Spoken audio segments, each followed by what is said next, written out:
Bonjour, Hilda Choboyan pour Radio Arménie. Nous avons le plaisir de recevoir aujourd'hui Taline Terminassian dans l'émission spéciale de Radio Arménie. Taline Terminassian, bonjour. Bonjour. Vous êtes professeure des universités, vous êtes historienne spécialisée dans l'histoire des civilisations, de la Russie, du Caucase et plein d'autres spécialités. Vous êtes auteur de plusieurs ouvrages, Les colporteurs du Comintern, de l'URSS à la Russie, Erevan, la construction d'une capitale à l'ère soviétique, à l'époque soviétique, et d'autres encore. J'ai le plaisir de vous recevoir sur Radio Arménie à l'occasion de la tenue à Paris, à l'INALCO, d'un festival qui s'appelle Transcaucase, qui a déjà commencé, c'était le 4 octobre, mais qui va durer très très longtemps. Ce n'est pas un festival, c'est une saison que vous nous proposez là. Ça dure jusqu'au 10 décembre. Oui, ça dure jusqu'au mi-décembre. En effet, c'est une saison. Ce festival Transcaucase s'appelle, vous l'avez peut-être remarqué, 2021 parce qu'il a été déprogrammé à plusieurs reprises à cause de la crise sanitaire, vous vous en doutez. Et donc, j'ai fini désespérant de ne pouvoir le tenir en 2020. Finalement, il se tient en 2021. Et donc, en effet, pour diverses raisons, ce festival, en fait, était censé être condensé. Il y avait le même nombre d'événements, mais c'était censé se tenir en un seul mois. Et nous avons jugé avec En fait, les... ça remplace 3 festivals, c'est ça? Et alors, en fait, voilà, c'est ça. Et finalement, il s'est redéployé plus sagement sur 3 mois. Euh, pour des raisons de programmation, bon, enfin, dont je vous passe le détail. En tout cas, ce qui est sûr, c'est que c'est une énorme machine et je me plais parfois. Écoutez, c'est une course de fond, hein, parce que c'est une... C'est une course de fond et je dis et j'ose dire que je découvre en fait en le réalisant avec l'aide absolument essentielle de ma comparse Anouche Sarkissian, je découvre en fait qu'il s'agit d'une sorte de machine de guerre. Dans le bon sens du terme, j'ai l'impression d'envoyer des rafales tous les jours d'informations, enfin, on a combiné toutes sortes d'énergie pour, oui, enfin, pour en faire une espèce de machine de guerre culturelle. Alors, on va poser la question aussi de savoir comment on peut meubler un tel festival de 3 mois, enfin 2 mois, hein, c'est ça, Oui, un peu plus de 2 enfin, mois, d'octobre à décembre, il se termine octobre à décembre, le donc 10. un peu plus de 2 mois, 2 mois et une semaine. Mais avant cela, Taline, dites-nous ce qui s'est passé au premier festival, parce qu'il y a eu une seule occasion de ce festival Oui, avant. alors, c'est-à-dire Comment qu'en fait, s'est mis en place ce festival Transcaucase? alors, Transcaucase, en fait, je peux dire que j'ai inventé ce festival en 2014. Ce festival portait un sous-titre, Carnet de voyage, images et sons. Et il s'agissait à l'époque, dans une dimension qui était plus modeste, mais attention, j'étais toute seule à cette époque à l'organiser, je me demande bien d'ailleurs comment j'ai fait.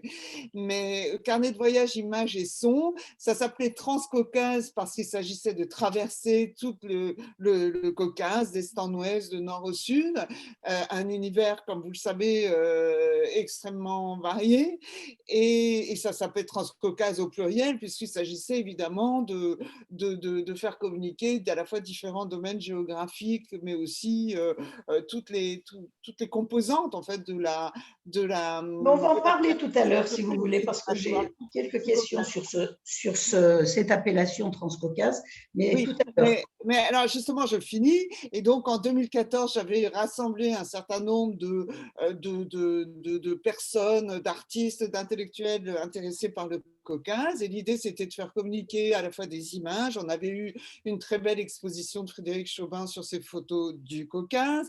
On rassemblait des cinéastes. À cette époque, déjà, j'avais invité Nora Maldirassian, qui était en train de faire les débuts de son film, de ce qui est devenu le Si le vent tombe. Il y avait Liliane de Kermadec, toutes sortes de créateurs. Et il s'agissait de faire dialoguer cela.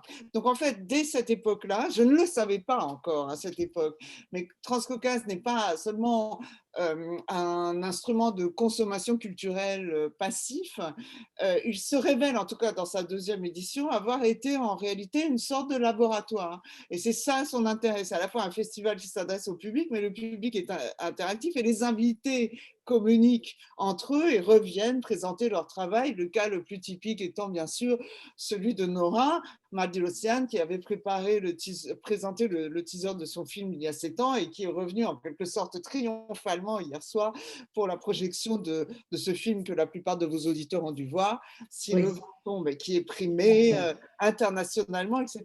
Donc ça, en fait, c'est une grande surprise de lancer une expérience de ce genre et de se rendre compte qu'on a aussi fabriqué une sorte de laboratoire. Et bien entendu, en fait, on n'a même pas encore terminé cette édition, qu'on se dit, mais en réalité, nous avons de quoi faire plusieurs éditions. Vous disiez comment on meuble un tel festival, mais en réalité, moi, j'ai le sentiment qu'on n'en a pas fait assez, parce qu'il y a en réalité on a oublié beaucoup de monde, on pourrait facilement je disais ça parce que ça demande beaucoup d'énergie et je vois que vous n'en manquez pas.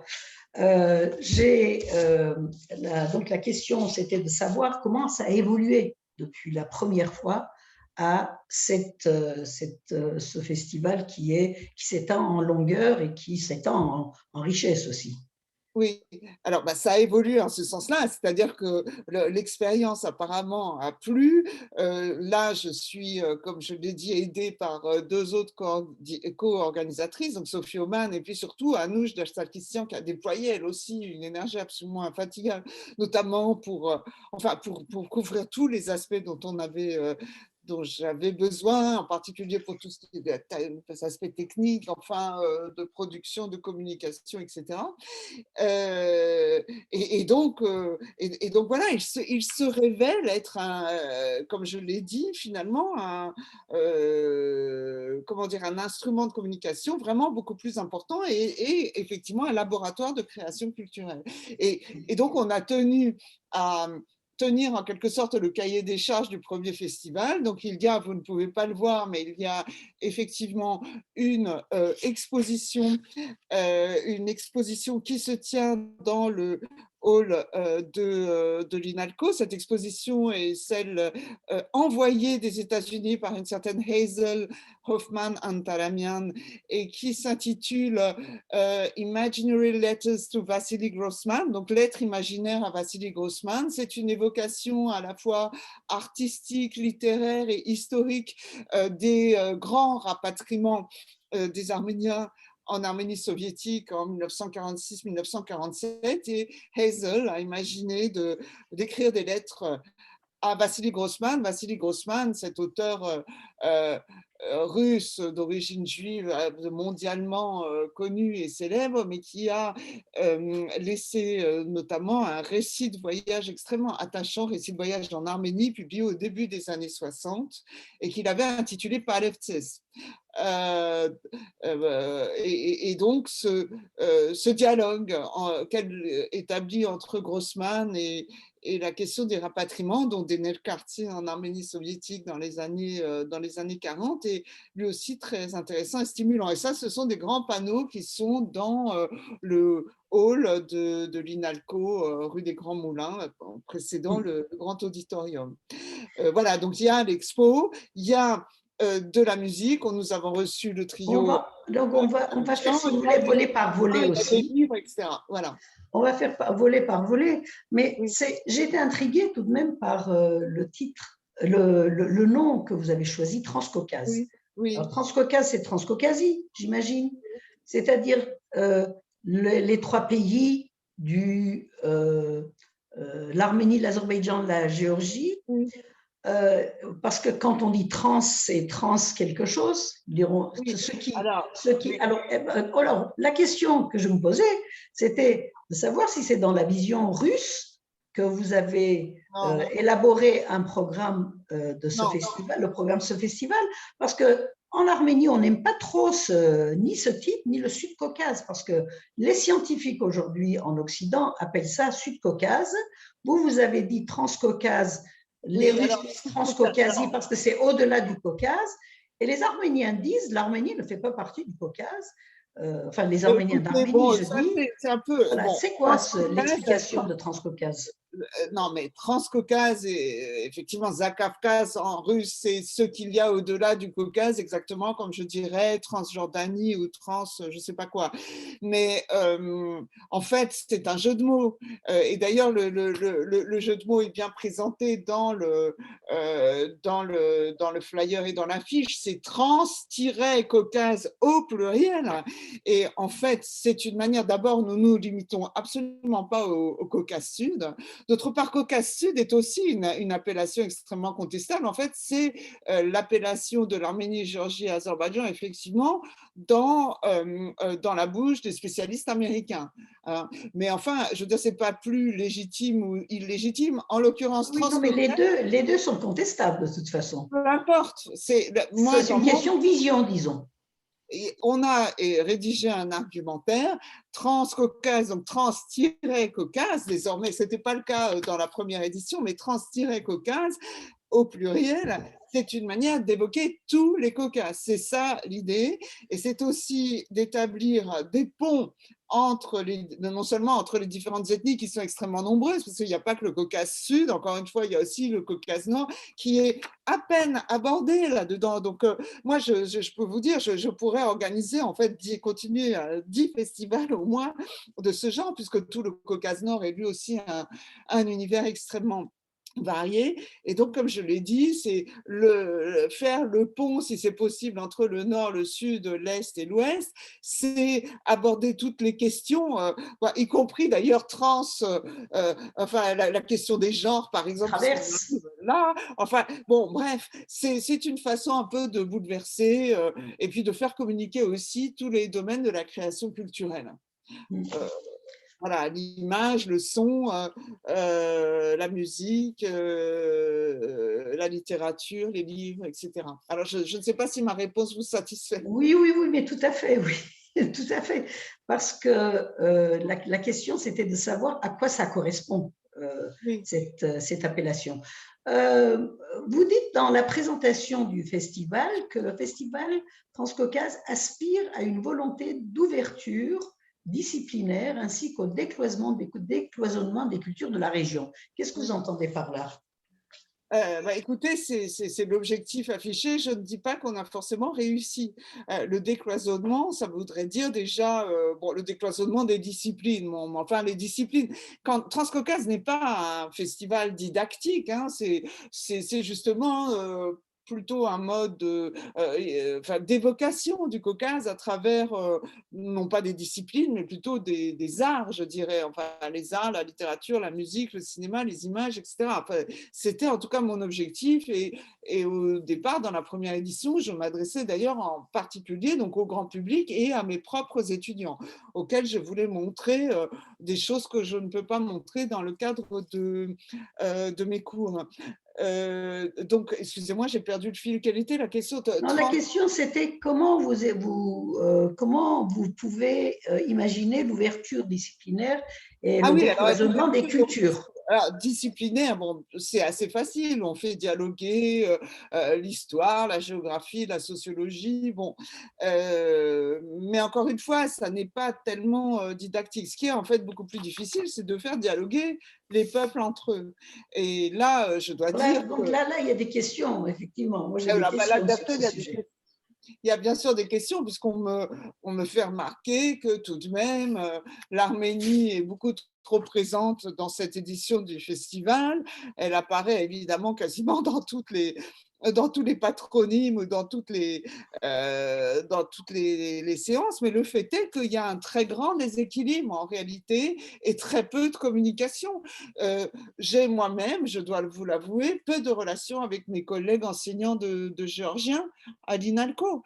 Il y a un petit département d'Azérie où j'ai envoyé un de mes étudiants, je n'ai absolument aucune communication avec eux. C'est en réalité extrêmement difficile de décloisonner.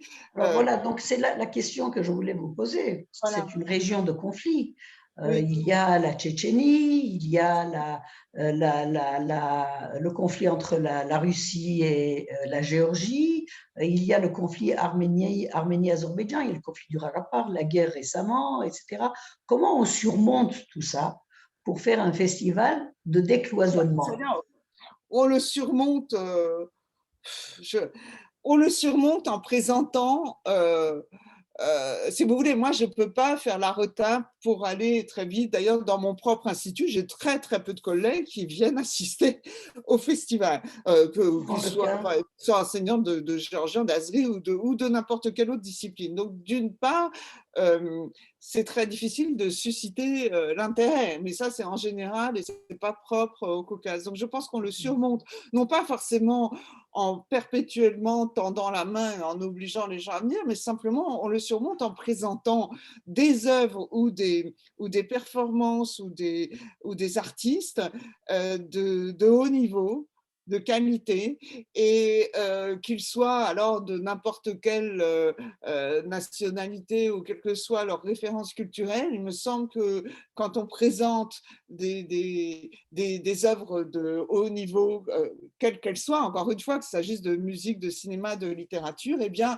en passant par l'universel, on arrive justement à établir des communications, même si l'effet ne se fait pas sentir. Il est vrai que si j'avais programmé davantage de films géorgiens, mais enfin, on en a programmé un certain nombre, nous aurions eu plus de public géorgien.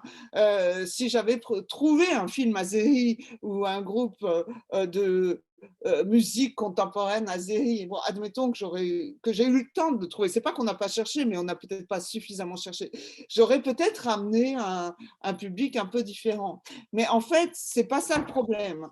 Il faut vraiment dépasser cette vision. Les Arméniens vont voir des choses arméniennes, les Géorgiens des choses géorgiennes, etc. Il faut tirer vers le haut et essayer de montrer des œuvres de très grande qualité. Et c'est ça que nous avons vraiment essayé de faire. Et les effets ne se feront pas nécessairement sentir tout de suite, ni, si vous voulez, dans la salle de spectacle. Apparemment, comme je l'ai dit, il y a des effets rebonds. Les gens se rencontrent, entre-temps, des projets se font, etc. Et je trouve ça finalement très agréable de me rendre compte que donc, nous avons inventé une formule et qu'effectivement, un festival, c'est un rendez-vous, quoi. Alors, j'espère que le prochain, c'est un rendez-vous qui a lieu tous les 7 ans. C'est un peu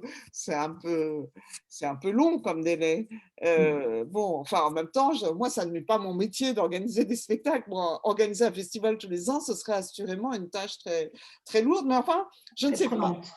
Voilà.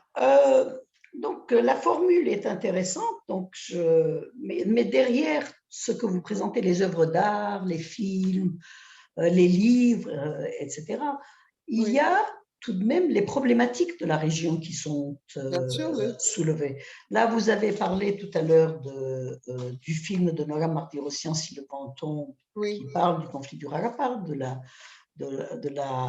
question de l'Artsar. Vous avez un autre film, j'ai l'impression que vous l'avez déjà présenté, sur le col de Pankissi. Vous pouvez nous en parler? Parce que donc c'est le film de Marie Gulbiani, qui est une cinéaste géorgienne, et qui a parlé du col de Pankissi. Alors c'est intéressant parce que moi-même, ça m'intéresse cette région. En attendant, voilà. Alors, c'est le film En attendant papa que nous avons présenté le mercredi 6 octobre à l'auditorium de la Maison de la Recherche de la rue de Lille. En effet, il a pour théâtre le col, c'est pas seulement un col, c'est la vallée du Pankissi, merveilleuse vallée pour ce qu'on en aperçoit, pour ce qu'on en voit dans le film. Enfin, merveilleuse. En fait, c'est la vallée qui relie la Tchétchénie à la Géorgie. C'est ça. Voilà. Et alors, merveilleuse vallée de montagneuse, de hautes montagnes verdoyantes, etc. Mais aussi, comme cela a été souligné, vallée mythique, entre guillemets. D'ailleurs, ça ne relève pas simplement du fantasme, puisqu'en effet, cette voie de communication a été aussi, dit-on, mais enfin ça, vous en savez plus que moi à ce sujet, Hilda, une source d'approvisionnement en armes entre la Géorgie et la Tchétchénie. Et donc l'histoire, alors Marie Gulbiani a apparemment réalisé ce film dans le cadre d'un programme d'aide à la jeunesse ou aux enfants dans cette région de Géorgie qui est apparemment très tchétchénophone et qui est donc très délaissée par le pouvoir central géorgien. Il faut savoir que la Géorgie est quand même dans son pourtour tout à fait, enfin, comment dire, enfin, minée, entre guillemets, par ces problèmes de minorité. Et donc, dans le cadre d'un programme dont j'ai oublié le nom, ce film est réalisé et s'intéresse aux enfants d'un village dont les pères sont partis au djihad en Syrie. Et donc là apparaissent deux jeunes héroïnes adolescentes absolument merveilleuses, l'une physiquement très apparemment très libre, hein, et l'autre tout aussi libre et spontané dans sa tête, mais voilée et portant le hijab.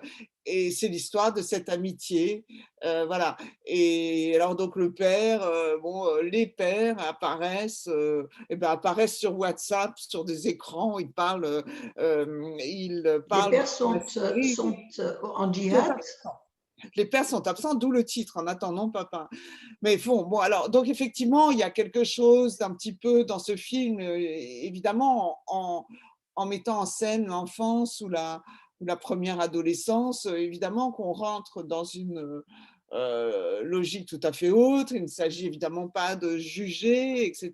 Enfin, on a un point de vue qui est forcément sympathique parce que les gamines qui sont montrées sont vraiment très attachante. Enfin, voilà. Donc, on rentre dans la vie d'un village Ce tchétchène. que je voulais dire, en fait, en évoquant ce film et puis le film de Nora Martirosyan et peut-être d'autres films dont vous pourrez nous parler, c'est donc il y a l'aspect artistique, humain, de traiter des questions de tous les jours Oui, concernant l'enfance, concernant les filles, les femmes, etc., sur fond, en fait, de géopolitique, oui, questions, de grandes questions de oui. géopolitique, Ah, qui c'est le sont, cas pour qui le sont un peu campus. voilées, si vous voulez, qui sont présents sans être présentés dans les spectacles que vous présentez.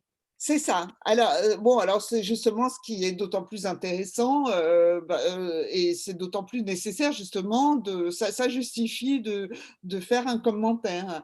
Alors, pour En attendant papa, c'est Anne Luérou qui est maître de conférence à Nanterre et Sophie Hamann qui est ma collègue de l'INALCO qui ont fait ce commentaire. Alors, Anne Luérou a justement séjourné dans cette vallée du Pankissi et même accompagné Marie Gulbiani lors de ce tournage. Donc, elle a évidemment un point de vue, elle a offert ce point de vue. Bon, selon elle, cette histoire de djihadistes et de trafic d'armes dans la vallée du Pankissi ne semblait plus, selon de ce que j'en ai compris, tout à fait d'actualité. Elle a dit que s'il y avait eu aussi beaucoup de fantasmes, dit-elle.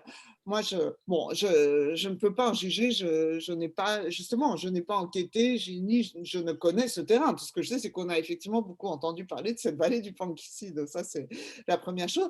Quant à Nora, effectivement, elle était avec nous hier, puisque c'est hier soir quand nous avons projeté Si le vent tombe, et Nora a voulu vraiment faire en sorte que que son spectateur, le spectateur de ses films, de son film, comprenne l'angoisse territoriale de la question du Karabakh et même enfin, ressente cette prémonition de la guerre qu'il y a dans le film de Nora. Mais elle m'a bien expliqué hier à un autre moment de la soirée qu'elle n'avait pas voulu rendre son film didactique. Et donc, on fait de la géopolitique sans s'en rendre compte. On parle de la frontière, mais on regarde un feu de broussailles. et partant, on comprend la guerre, la question du territoire. Mais elle m'a dit, par exemple, j'ai retiré la carte du Karabakh parce que j'ai trouvé que ça faisait trop En politique. didactique. Oui, non, didactique. Didactique. Elle a cherché à éviter cela. Elle a pensé que ça ne rajoutait rien. Je pense qu'elle a eu raison. Euh, donc, on parlera, si vous voulez, d'autres thématiques aussi, mais vous dites aussi que vous voulez provoquer la rencontre. Est-ce que jusqu'ici, puisque vous êtes, le festival a déjà commencé depuis plus d'une semaine, Oui, pratiquement 2 semaines oui, oui. maintenant, est-ce que ces rencontres recherchées sont une réalité aujourd'hui? Est-ce que c'est, je veux dire, vous voulez faire rencontrer des chercheurs, des étudiants, de simples citoyens, des enseignants, artistes, Bah, etc. oui, oui, Est-ce que oui, ces rencontres c'est sont... tout à fait le cas. Mais on s'en rend compte à chaque fois qu'on sort d'une projection. Bon, alors évidemment, les rencontres, c'est pas moi qui va à la rencontre des gens, mais ça fait aussi partie de mon métier, de mettre les gens en relation les uns avec les autres. Et parfois, on a provoqué des rencontres sans même le savoir ou s'en souvenir. Là, tout à coup, je pense à Anaïd Demir, dont vous connaissez peut-être le nom, à qui j'ai présenté une créatrice contemporaine qui a été mon étudiante à Rax, maintenant dont j'ai oublié le patronyme, enfin peu importe, elles se sont présentées à moi. Elle me dit, mais enfin, c'est toi qui nous as présenté. Or, ces deux jeunes femmes sont effectivement l'une et l'autre, l'une dans le domaine de l'écriture et de la création contemporaine, l'autre dans le domaine de la création contemporaine et musicale, des talents tout à fait prometteurs. Et ça, c'est vraiment très intéressant de trouver ce monde-là à la projection d'un film de Nora Maltérosian, qui elle-même est très heureuse d'aller à la rencontre de son public et de faire tout un tas d'échanges après les projections. Donc oui, c'est ce genre de rencontre, ça porte plus loin qu'on l'imagine. C'est un simple Euh, exemple. alors, donc, il y a plusieurs volets dans ce festival, Oui. Ferindermination. Il y a des expositions, vous avez parlé d'une exposition, je ne sais pas s'il y en a d'autres. Non, Il non, y a c'est des concerts, la seule. Non, la seule, d'accord. Je ne veux pas provoquer d'autres, euh, non, non, mais après, être à l'origine de nouvelles tâches dans une entreprise qui est déjà assez difficile à réaliser. Il y a des concerts. oui. Vous pouvez nous parler de ces différents volets. Il y a des Alors, concerts. il y a deux Vous concerts. allez Un nous au en début parler à encore. Donc, la fin. les concerts, Alors, voyons les concerts. ça, c'est dû au fait que les organisatrices sont très mélomanes. Et alors, bon, et effectivement, j'ai été très, très, très, très contente, très heureuse de pouvoir de nouveau inviter Claude Chamichian et ses musiciens. Enfin, je dis ces musiciens, ce sont pas ces musiciens, mais enfin, ces musiciens dans le cadre d'une nouvelle composition qui s'appelle Nairi et qui est donc un trio donc avec Claude Chamitian à la contrebasse, Catherine Delaunay à la clarinette et Pierrick Hardy à la guitare. Et donc, ça, c'était une composition à la fois, enfin, les créations de Claude Chamitian, on ne sait plus très bien comment les qualifier parce que ça pourrait, bon, c'est du jazz, mais c'est pas du tout du jazz mainstream, c'est un jazz extrêmement élaboré, enfin, je dirais, oui, très, très sophistiqué, avec, alors il n'aime pas non plus Claude Chamichian qu'on dise qu'il est influencé par la musique traditionnelle, parce qu'en réalité, c'est pas exactement ça non plus.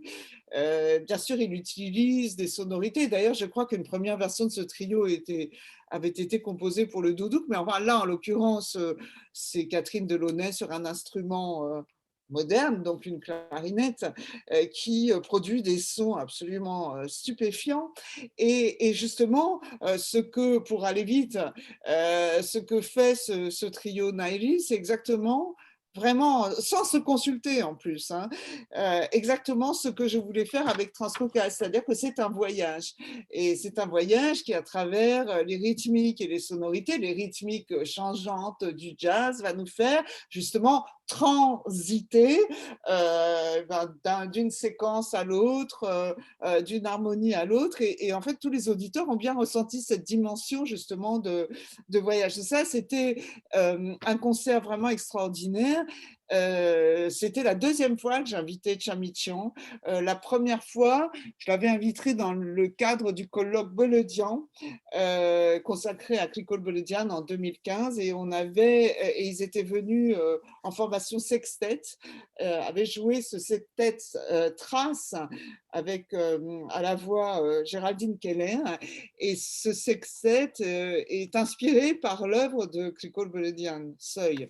Et donc alors ça, ce concert-là avait été absolument stupéfiant, et je savais bien enfin bon, avec Claude Chamichan, de toute façon, j'étais sûre qu'on aurait un concert de qualité. Je ne savais pas ce que ce serait. Et donc, Naëli était une création. Ils l'ont joué pour la première fois à l'INALCO le 4 octobre. Alors ça, je ne le savais pas non plus, mais j'ai trouvé que c'était quand même assez formidable. D'autres concerts? En fait, justement, d'être le lieu d'une création et d'une première. Donc voilà, ce concert, j'espère que, enfin, il a été suivi par un autre d'ailleurs samedi dernier, mais j'espère que cette œuvre sera plus amplement diffusée. Et même sur les voies radiophoniques, je crois que Radio Hype ou d'autres radios, enfin, j'espère pouvoir d'ailleurs fournir à votre radio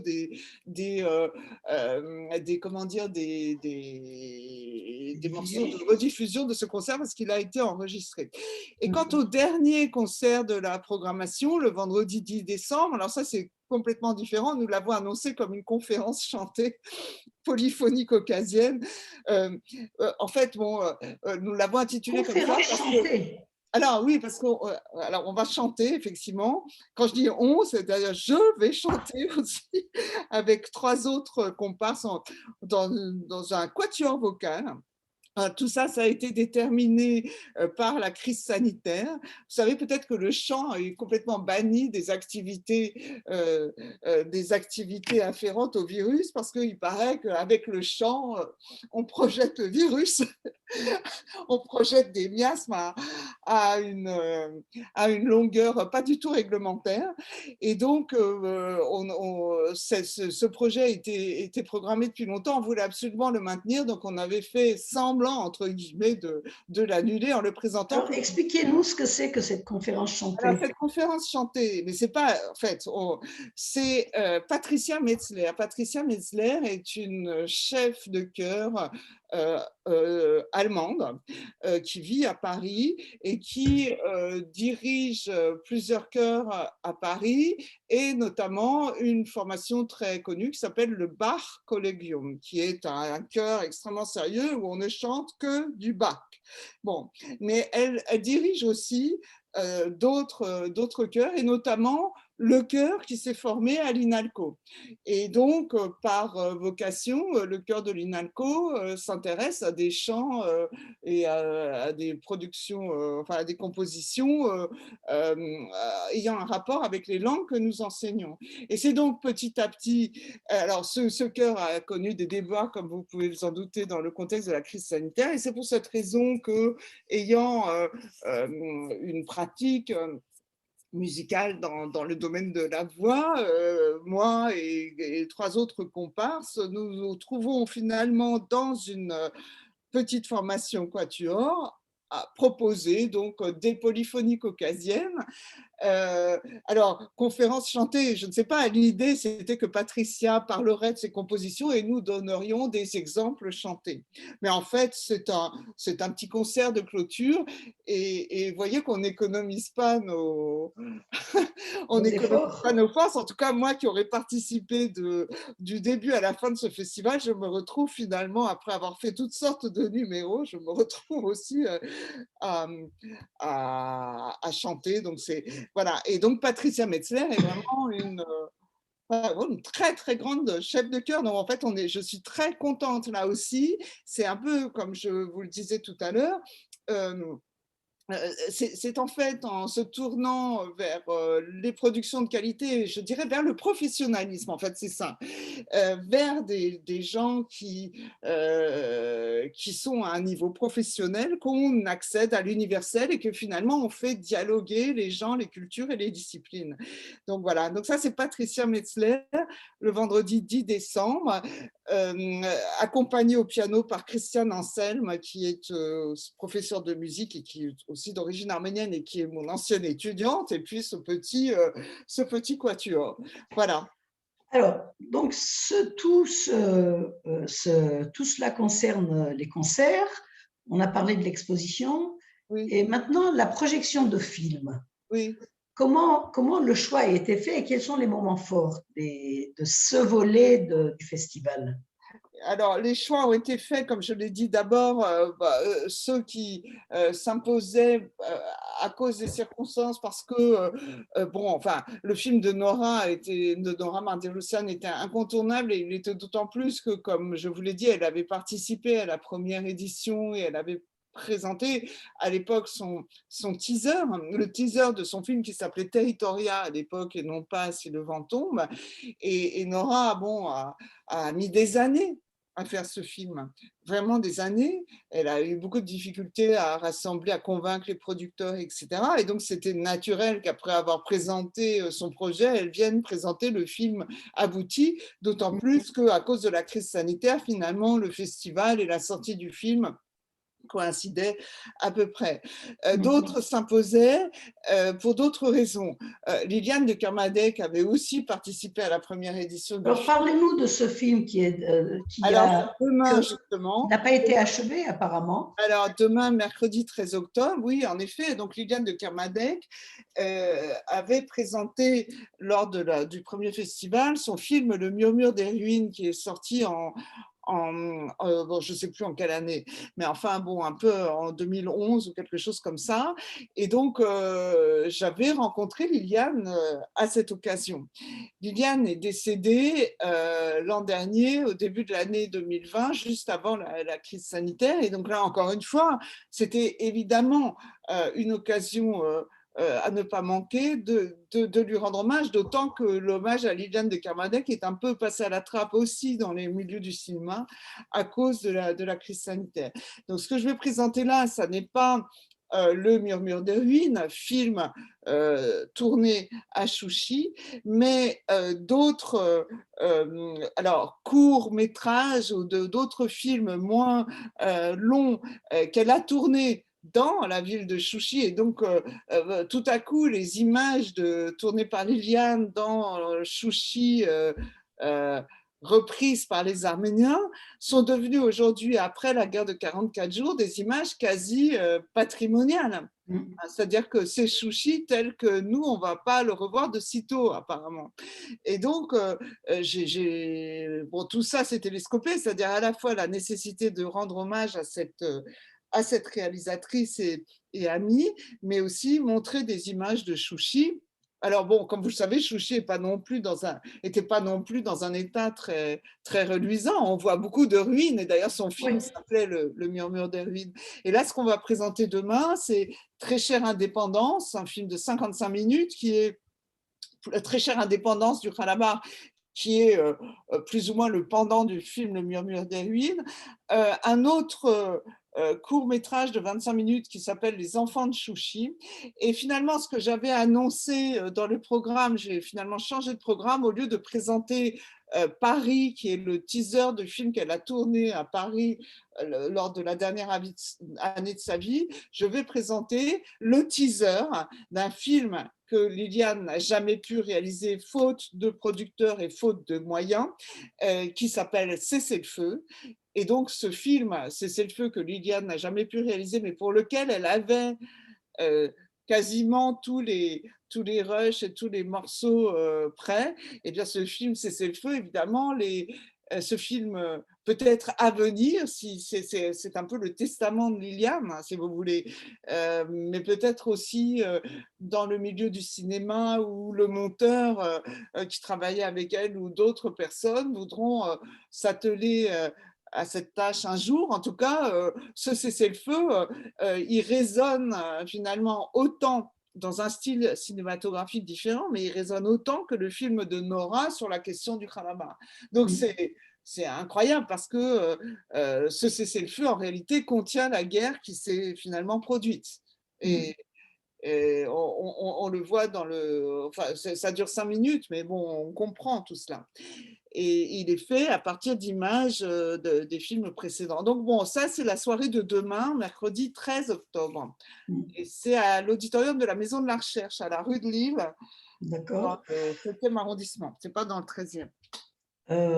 Donc, d'autres films, Tallinn Termination, dans le cadre de ce festival Oui, Transcaucase? alors d'autres films, et vendredi, parce que enfin, cette semaine, décidément, on va beaucoup au cinéma. Alors, malheureusement, cet entretien sera diffusé à partir de samedi seulement. Donc, Ah, ce que vous évoquez sera déjà ah, alors écoutez, très bien. Bon, ben, enfin, passé. n'empêche que vendredi, nous allons présenter 2 films. Alors, un film géorgien qui s'appelle City of the Sun, sur une mine de cuivre, alors, de Rati Onili. Et donc, c'est un très, très beau film géorgien enfin, tourné dans une mine. Non, excusez-moi, non pas de cuivre, de manganèse en Géorgie.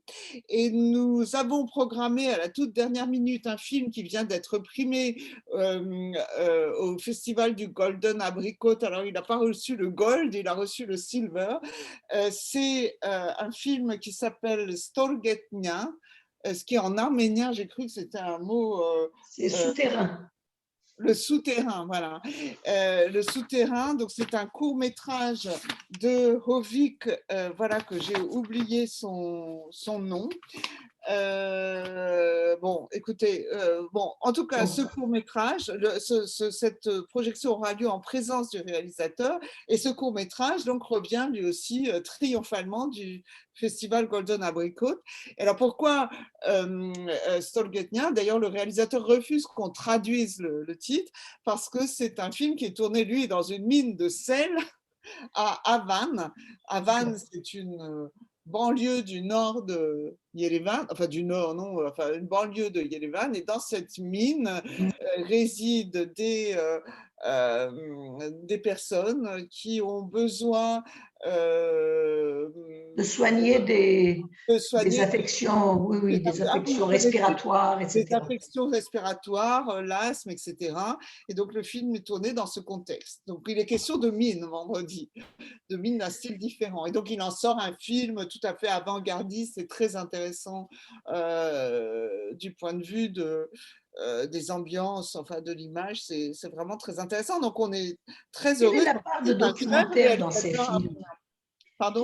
Quelle est la place du documentaire dans ces films, La dans place du l'ensemble? documentaire, bah, elle est La importante. Stoketnia, par exemple, est-ce que c'est un documentaire? Bah, je ne sais pas. Je ne sais pas comment son réalisateur le définit. C'est une question intéressante que que je lui transmettrai. Ça, à mon avis, ça ne se veut pas uniquement un documentaire. Ce sont des frontières très, très floues hein, entre le documentaire. Enfin, c'est plutôt, à mon avis, de la création contemporaine. Mais je ne sais pas, parce qu'en même temps, effectivement, c'est plutôt un film contemplatif, mais, mais je ne sais pas comment son réalisateur le définit. D'autres films, Tallinn? Écoutez, pour les films, c'est oui. Alors seulement en décembre, enfin non, oui, il y a d'autres rendez-vous. Le vendredi 22, nous présentons donc lors de la journée consacrée à l'orientation sexuelle et au genre dans le Caucase du Sud. Là, vous voyez que le Caucase du Sud apparaît. Nous allons montrer un film de Levan Akin qui s'appelle Et puis nous danserons. Donc ça, c'est dans le cadre de ce colloque interdisciplinaire consacré à la question des orientations sexuelles. Et puis le mercredi 8 décembre, Anoush Tersarkissian a invité Anne Consigny, actrice et réalisatrice française bien connue, pour un film qui s'appelle Je prends ta peine, Savet-Tanim, qui raconte, donc réalisé en 2019, et qui raconte l'histoire enfin assez insoutenable, d'une jeune fille atteinte d'un cancer incurable et qui vient à Paris, et qui vient à Paris tenter de se faire soigner. Et Anne Consigny raconte sa rencontre avec cette jeune fille et sa mère, qu'elle a connue, je ne sais pas trop comment, mais enfin en tout cas, qu'elle héberge chez elle. Et de cela, elle fait un film absolument magnifique, mais tout à fait bouleversant, puisque non seulement elle filme la jeune fille à Paris, mais ensuite elle retourne au village après la mort de la La jeune jeune fille. fille qui meurt à Paris, qui est… Elle La meurt jeune à fille Paris, meurt à Paris. elle rentre et elle va au village. Vous l'avez vu ce film? Je crois que j'ai vu, de toute façon, j'ai vu au moins des extraits de Oui, ce film. oui. Mais effectivement, c'est assez saisissant. C'est assez saisissant et donc Anne Consigny viendra présenter son film. Donc là aussi, ça va être C'est un moment fort aussi. quelque chose. Oui, Est-ce qu'on peut passer aux conférences et aux tables rondes? oui, oui, oui. Alors, les conférences et tables rondes, vous les présentez ensemble? Alors, écoutez, bon, on a peu de temps, présenter tout cela en même temps.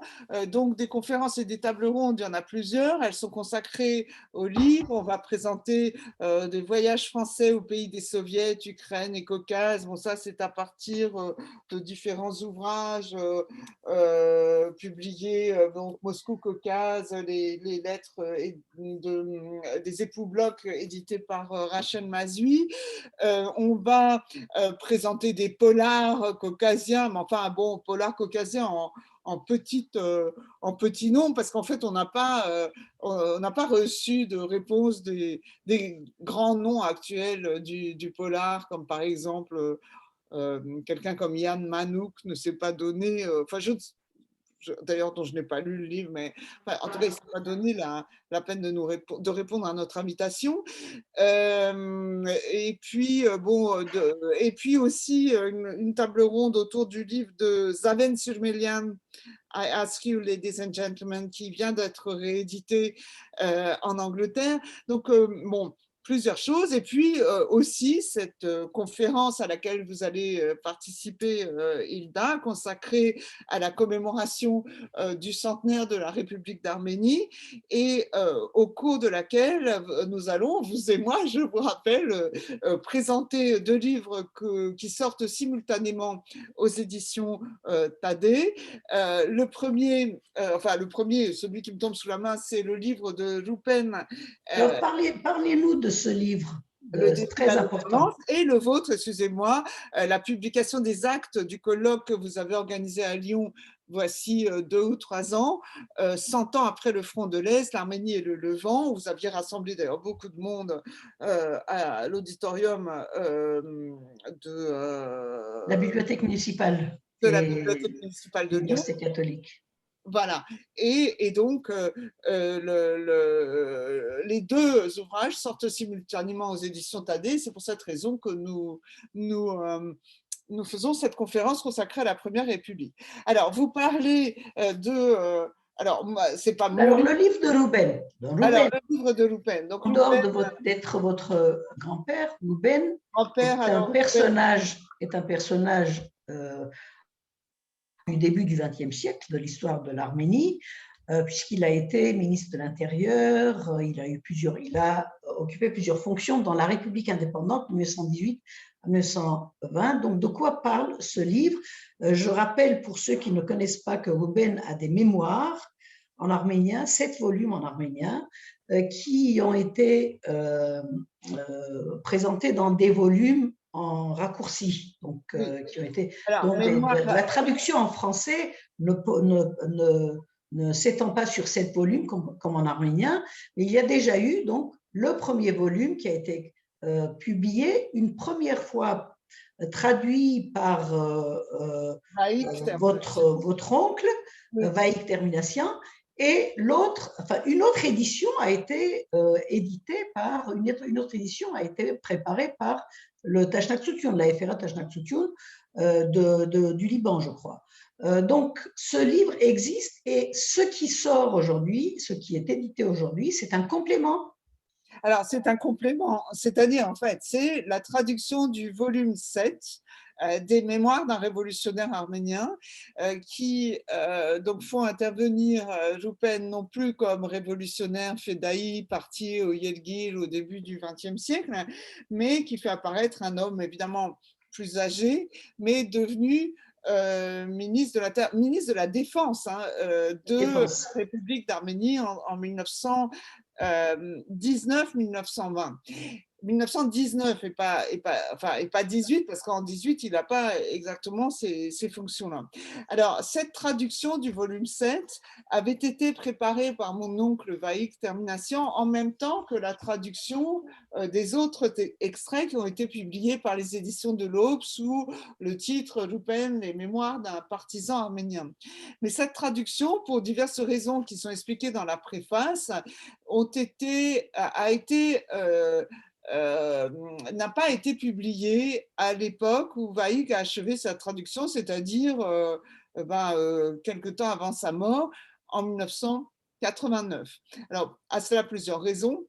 D'abord, il y avait le contexte de l'époque, c'était la fin du régime soviétique, le début de la guerre du Karabakh, enfin plein de raisons. Et puis aussi la situation de mes propres parents à ce moment-là, au sein ou déjà en dehors du parti Tachin, enfin je ne sais plus très bien. Mais enfin, en tout cas, à ce moment-là, il n'avait pas été jugé très prudent de faire publier en français ce volume 7 dans lequel Joupen, en termes très crus et très concrets, explique finalement la nécessité de construire un foyer national territorial ethnicisé sur le territoire de cette Arménie qui n'était pas vraiment l'Arménie, mais dont il comprend, lui en tout cas, que s'il y a une Arménie, ce sera plus que celle-là. Donc, donc, il prend les mesures en conséquence, mesures qui vont conduire effectivement à des formes d'expulsion violentes d'un certain nombre de populations tatares dans la plaine de l'Ararat et aussi dans d'autres endroits du territoire de l'Arménie. Qu'il prend le parti d'expulser ou d'éliminer pour des raisons qui ne sont pas, je le précise, des raisons de racisme, c'est pas du tout ça, mais c'est parce que ces populations refusent de reconnaître l'autorité centrale, l'autorité de Yerevan. Et en fait, pactisent ouvertement avec des gens qui sont les ennemis de l'Arménie, c'est-à-dire pactisent ouvertement soit avec l'Azerbaïdjan, soit avec la Turquie, qui est alors en train de se construire avec le mouvement kémaliste.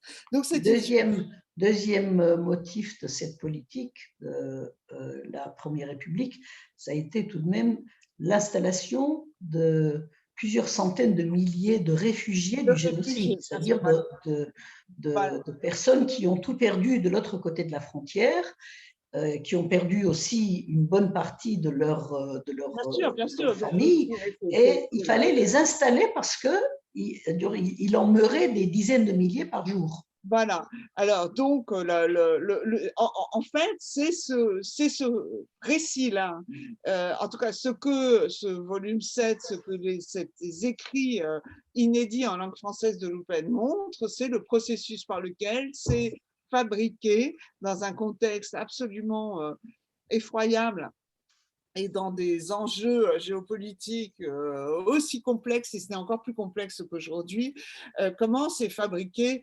l'Arménie contemporaine. Alors la question se pose, pourquoi est-ce que j'ai choisi d'éditer ce livre maintenant et pas et pas à un autre moment, puisque j'aurais pu me réfugier derrière toujours le même argument, mais ça n'est pas le moment. Et effectivement, la plupart du temps, enfin, beaucoup de gens me font remarquer, mais enfin, est-ce que c'était vraiment le moment de sortir un livre pareil à un moment où Aliyev multiplie les déclarations pour dire un jour on retournera au lac Sevan, on retournera à Yerevan, etc., etc.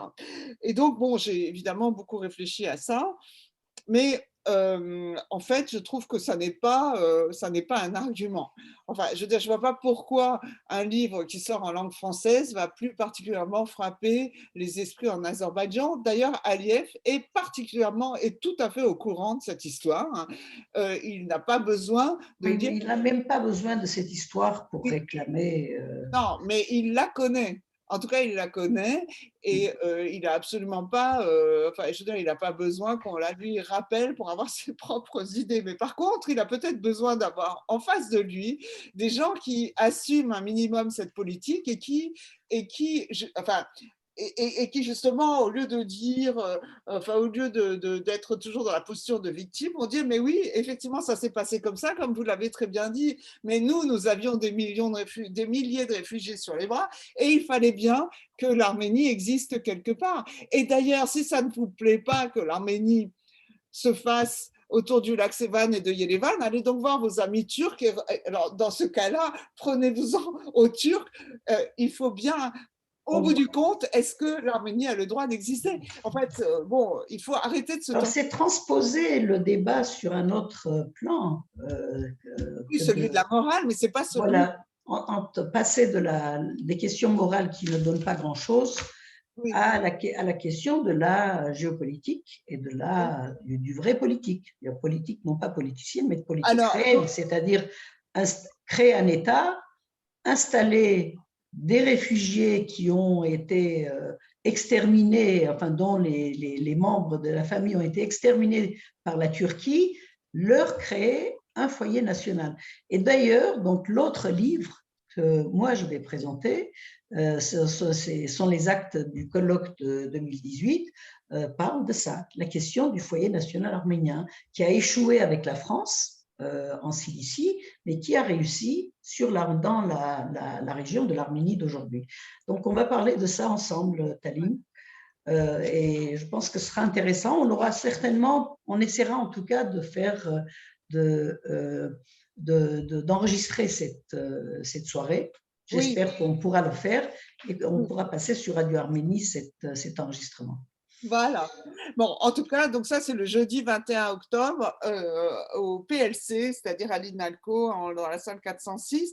Et donc, voilà, je pense que cette séance me cause, enfin, non pas de l'anxiété, mais enfin, je prépare, disons, dans mon esprit, non pas sur le papier, mais dans mon esprit, les manières de justifier cette belle entreprise. Et en tout cas, je pense qu'en effet, si on veut comprendre et saisir les enjeux si incroyablement difficiles de l'Arménie d'aujourd'hui, eh bien, il est absolument nécessaire de retourner à l'histoire de la Première République, aux écrits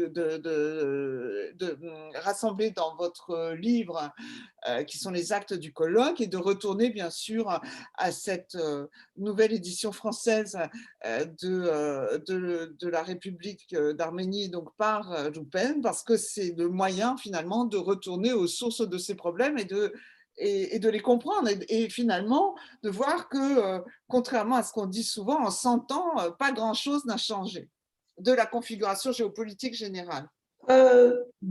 Vous pouvez peut-être évoquer d'autres conférences et tables rondes, s'il y en a. Écoutez, j'en ai probablement oublié. Les moments forts, Le du moins. voyageur, traverser le Caucase au XVIIIe siècle. Il y a aussi une conférence de Shahan Vidal-Goren sur la question du patrimoine numérique et la patrimonialisation. Mais je pense que ainsi, nous avons à peu près fait le tour de notre programme qui, comme vous l'avez dit, et je m'en rends compte en fait aujourd'hui, est quand même extrêmement riche et varié. Merci beaucoup pour Merci à cet vous pour entretien, Taline Terminacian. Je rappelle que nous étions avec Taline Terminacian pour parler du Festival Transcaucase de l'INALCO qui se déroule à Paris entre le 4 octobre et le 10 décembre. Merci, bonne journée et bonne continuation pour ce festival. Merci à vous. Au Au revoir. revoir.